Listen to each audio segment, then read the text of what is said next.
हर महादेव, जय माता दी। वो दिन के बाद प्राण बनते रह गए। ये मेरा पेज है, हमारे चिंतामणि भैया हैं इधर, और गुंजन भैया कहाँ हैं। आज हम लोग बहुत बढ़िया बढ़िया गाना रिकॉर्ड किए हैं। हम अपने पेज से लाइव हैं। भैया ऐसे करे, सीधा ऐसे करे। नहीं, उसी तरह। देखिए ये मेरा पेज है, मेरे पेज के बारे में बोलिए भैया। प्रणाम सबके ओके। और अखिलेश कश्यप जी के पेज बाटे और फॉलो करिए। हाँ, एकरा के सब फॉलो करी और जुड़ल रही और प्रेम स्नेह असही बनौले रही जैसे आप लोग बनाए रहते हैं। अब गाना एक से एक हम लोग रिकॉर्ड कर रहे हैं। गाना सुनाइएगा भैया, ये गाना बस हम भी रहेंगे।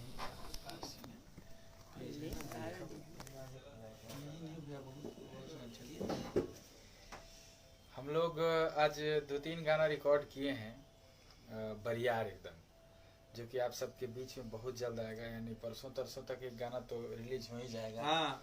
और अखिलेश भाई कहीं नहीं गए और होली भी किए हैं, होली के भी बारे में बताइए। हाँ, होली भी हुआ है, जबरदस्त होली, जो कि समय से आएगा। अभी तो पहले आप सब क्योंकि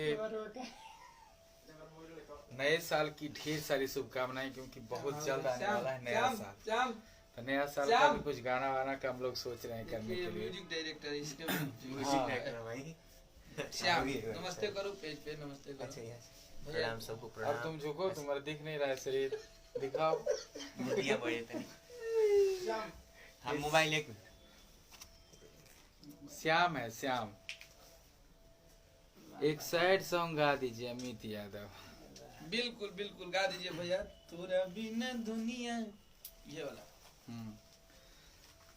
हर जियते शरीरिया बेजान लागे गोरी रे, तोरा बिना दुनिया बिरान लागे गोरी रे। हाँ हाँ हाँ। ये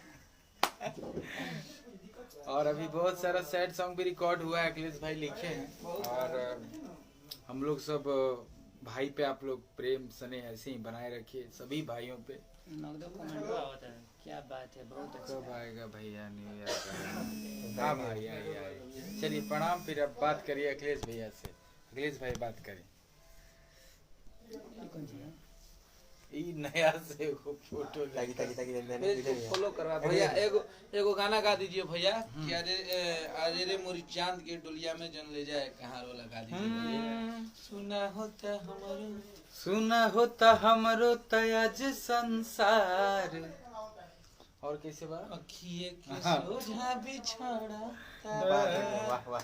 अखिए के सोझा बिछड़ा तैयार, अरे के करा से बोलब हसब बतियाइब, उहे एगो रही हमार।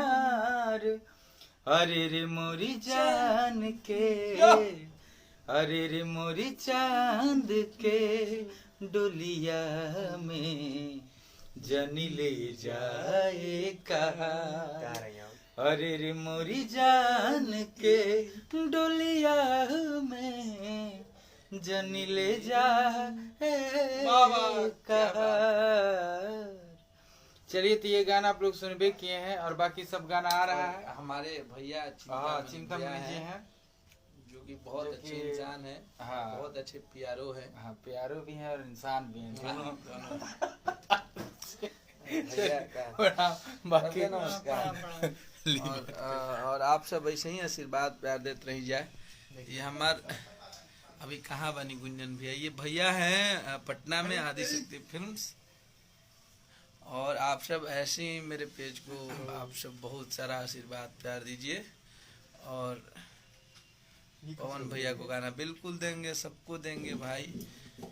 आप सब ऐसे आशीर्वाद प्यार स्नेह देते रहिए अपने भाई को। और ये मेरा पेज है, इसको प्लीज आप सब फॉलो करिए। हर हर महादेव, जय माता दी। आप सब लव यू आप सबको। अरविंद राज रंजन मेरे भाई, अलबेला तफजुल जी, लव यू मेरे भाई, सबको प्रणाम नमस्कार मेरे भाई। आप सब ऐसे ही, भैया का गाना रिकॉर्ड हुआ है गुंजन भैया का, जो कि बहुत बड़े लेवल का गाना है, आ रहा है फाड़ के रख देगा एकदम। लव यू सबके।